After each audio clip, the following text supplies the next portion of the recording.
राधे राधे दोस्तों, स्वागत है आपका मेरे YouTube चैनल पे। मेरा नाम है निवेदिता गौड़ और आज हम बात करेंगे तुलसी विवाह की। तुलसी विवाह के कैसे करना चाहिए, क्या उसकी विधि है। और इस बार 1 नवंबर और 2 नवंबर दोनों को लोगों ने किया है। एकादशी थी 1 तारीख को, और लेकिन भद्रा लगने के कारण ज़्यादा से ज़्यादा लोगों ने 2 तारीख को ही विवाह किया है। और शुभ योग थे 2 तारीख को शाम का समय, इवनिंग में आप सूर्यास्त के बाद कभी भी आप जो है तुलसी विवाह कर सकते हैं। 6:30 के करीब टाइमिंग थी इसकी। और पहले मैं गणपति जी की पूजा करने के बाद मैं विष्णुदेव जी को और तुलसी माता की पूजा कर रही हूँ। और मुहूर्त के हिसाब से जब विवाह होता है तो आप इतवार को भी विवाह कर सकते हैं, पूजा कर सकते हैं।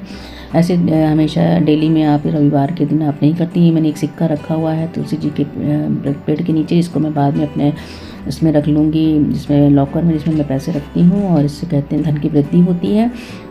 और ये मैंने सिंघाड़ा चढ़ाया है। आप आंवला भी तुलसी जी को चढ़ा सकते हैं, बहुत शुभ होता है। और जो भी आपका फल है, फ्रूट है, और जो भी आप पूजा, मिठाई, लड्डू, जो भी आप चढ़ाना चाहते हैं, अष्टदल कमल मैंने बनाया है। और एकादशी के दिन अगर आप पूजा कर रहे हैं तो आप कोशिश कीजिएगा आप तिल ले लीजिएगा चावल की जगह। पहले मैंने गणेश जी की पूजा कर ली है। इसके बाद गौरा माता को भी मैं सिंदूर चढ़ाऊंगी। और ये चौमुखी दिया मैंने बनाया है घी का। इसके अलावा भी 11 दीपक जलाए हैं, तिल के तेल से जलाए हुए हैं। विष्णु जी को मैं अभी टीका, रोली या चंदन कर रही हूँ। और इसके बाद संपूर्ण पूजा विधि होगी, जिससे विवाह की विधि होगी, वो मैं करूँगी। और मैं अभी तुलसी जी के गमले को मैंने लहंगा पहना दिया है, कपड़े से कर दिया है। मेरी तुलसी छोटी सी है, इसलिए मैंने ज़्यादा लहंगा उस पर नहीं करके मैंने गमले पे डाल दिया है। और चुनर उनको उड़ा दी है। और एक पीली चुनर आप ले लीजिए, पीला पटका, जो आप विष्णु जी को उड़ा दीजिएगा, विष्णुदेव को, और जिससे हमारा गठबंधन होगा तुलसी माता के साथ। और अभी विवाह कब करते हैं, हमने दीपक जला दिया है। और गया दीपक मैंने जला लिए हैं। चौकी पे मैंने पीला आसन लगा दिया है। और उसके बाद अष्टदल कमल बनाने के बाद मैंने कलशा रखा है। कलशे में मैंने हल्दी, 1 रुपये का सिक्का और तिल डाल रखा हुआ है। और उसके ऊपर मैंने कटोरी रख दी है। अगर आप एकादशी के दिन नहीं कर रहे हैं तो आप चावल रख सकते हैं, वरना आप तिल भी रख सकते हैं, जैसे आप, क्योंकि कहते हैं ना कि चावल नहीं यूज़ किया जाता है। अब तो आप जानते हैं हर त्यौहार 2-2 दिन होने लगे हैं, तो लोगों को भी कन्फ्यूज़न होता है, हम भी कन्फ्यूज़ हो जाते हैं। लेकिन इस बार 2 तारीख को ही विशेष करके माना गया है कि जो तुलसी विवाह है। कुछ लोगों ने 1 तारीख को भी किया है, ठीक है। और ठीक है, अपनी श्रद्धा भक्ति होनी चाहिए, जैसे भी आप कर पाइए, पूजा के फल ज़रूर मिलता है। और अब क्या कर सकते हैं, जब 2-2 दिन कहा जाता है तो सबको कन्फ्यूज़न हो गया है। लेकिन 2 ही तारीख को मनाया गया है, तो जो है हो गया।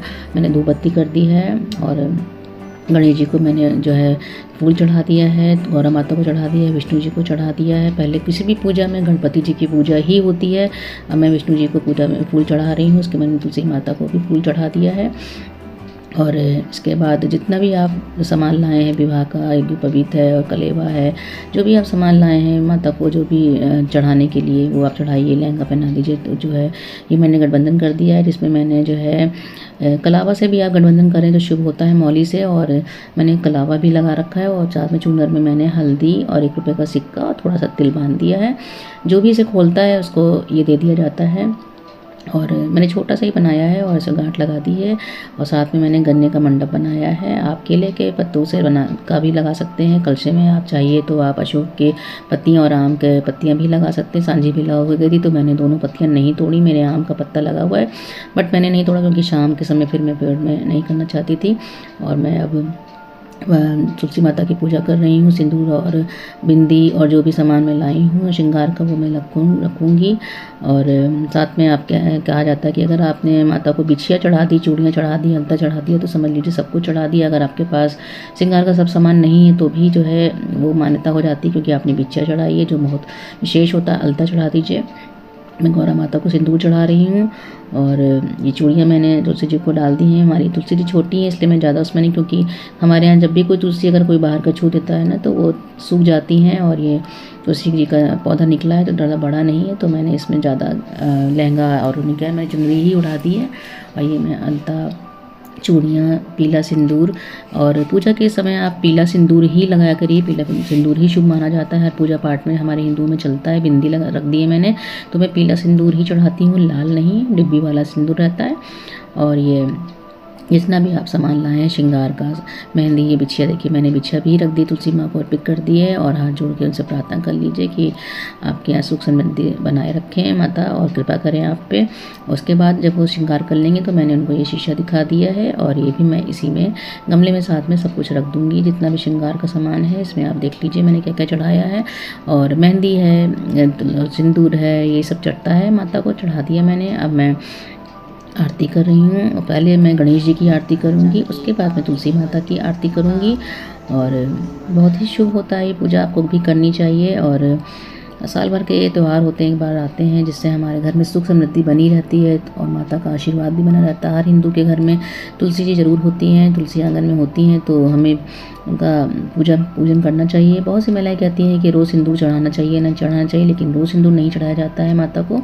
तुलसी जी माता का बस एक ही दिन, एकादशी के दिन ही जब विवाह हुआ था, एक दिन के लिए वो विष्णु भगवान के साथ, तो बस उसी दिन वो साज श्रृंगार करती हैं, बाकी दिन नहीं।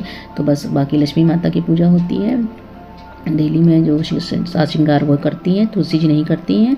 तो बस वही एक ही दिन होता है और उसी दिन विवाह किया जाता है। अगले दिन आप चाहिए तो आप अपनी तुलसी को, अगर आप पूरा विवाह हस्बैंड वाइफ मिलके कर रहे हैं साथ में, तो पूरा आयोजन कर रहे हैं पंडित जी को बुला के, तो आप मंदिर में तुलसी माता का दान कर सकते हैं, मतलब कन्यादान, जो बहुत अच्छा होता है। और अगर आपके हस्बैंड मतलब पूजा पाठ नहीं करते हैं, व्रत नहीं करते हैं, ऑफिस होने की वजह से साथ में नहीं कर सकते हैं, तो ये बिल्कुल भी ज़रूरी नहीं है कि उनका होना, आप अपने आप से पूजा पाठ कर सकते हो। और अगर आप नहीं चाहते हैं दान में देना तुलसी माता को, जैसे मैं भी नहीं देती हूँ, मैं उन्हीं तुलसी की हमेशा पूजा करती, तो मैं उनको अपने पास ही रखती हूँ। पूजा पाठ विवाह का सारा करती हूँ, लेकिन मैं उन्हें दान नहीं देती हूँ। ना ही मेरे पति जी इतना समय रहता है, क्योंकि वो ऑफिस की वजह से वो घर में बैठ के हम के साथ व्रत या पूजा करें, तो मैं खुद अकेले ही करती हूँ। जो आप भी कर सकते हैं, बिल्कुल ज़रूरी नहीं है, आपके बस मन में श्रद्धा भाव होने चाहिए, बस वो होना ज़रूरी है। आंवला चढ़ाइए, सिंघाड़ा चढ़ाइए, शकरकंदी है, मीठा फल, जो भी आप कर सकते हो सब आप माता को भोग लगाइए, विष्णु जी को भोग लगाइए। हाँ, और अगर आप इतना बड़ा गमला लेकर के घूम नहीं सकते हैं, जो मैं भी नहीं करती हूँ, तो आप कलेवा को ही 7 बार, दोनों चारों मतलब कि माता के और विष्णु जी के 7 बार कलेवा को फेरा लगा करके तुलसी जी में रख दीजिए, या फिर अपने हाथों को 7 बार जो है घुमाते घुमाते दोनों तुलसी जी के पेड़ से और विष्णु जी के पेड़ से, मूर्ति से आप 7 बार अपने हाथों को दबाते हुए घुमाइए, दोनों हाथों को करके। और वो भी फेरे में माने जाते नहीं, अगर हो सकता है, और हो सकता है तो अगर आप विष्णु जी की तस्वीर या जो भी फ़ोटो से या शालीग्राम से करते हैं और तुलसी जी के पेड़ को लेके घूम सकते हैं। जो नहीं हो पाता है, मुझे पता है, तो मैं भी नहीं करती हूँ, मैं बस ऐसे ही हाथों से या कलेवा से 7 बार फेरे दे देती हूँ और हाथ जोड़ लेती हूँ। ये मैंने पूरा मंडप बनाया है पीला करके और माला फूल पहना दिया है। तुलसी जी हमारी जो है हरी भरी और बहुत प्यारी लग रही हैं। तुलसी जी का विवाह हो गया है, संपन्न हो गया है। अगले दिन आप जो है इनकी विदाई कर सकते हैं। और ये पूजा के बाद की तस्वीर हैं। और आपको अगर हमारा वीडियो पसंद आ रहा है तो लाइक कमेंट शेयर कर दीजिएगा। तब तक के लिए